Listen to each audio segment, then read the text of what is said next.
ابراہیم نے اپنے بیٹے اسحاق کے دودھ چھڑانے کی خوشی میں ایک عظیم دعوت کی۔ سب لوگ خوشی منانے کے لیے جمع ہوئے۔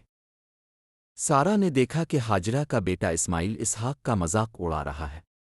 یہ منظر اسے پریشان کر گیا۔ سارا نے ابراہیم سے کہا، ہاجرہ اور اس کے بیٹے کو نکال دو کیونکہ یہ لڑکا میرے بیٹے اسحاق کے ساتھ وارث نہیں ہو سکتا۔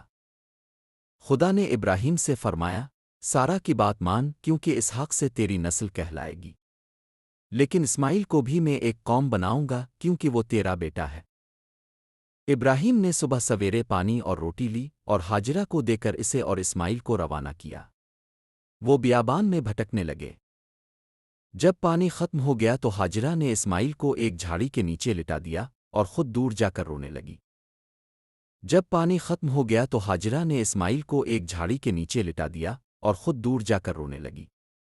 خدا نے ہاجرہ کے رونے کی آواز سنی اور ایک فرشتہ ظاہر ہوا کہنے لگا، مت ڈرو، خدا نے لڑکے کی آواز سنی ہے اور اس نے اسے ایک کنواں دکھایا۔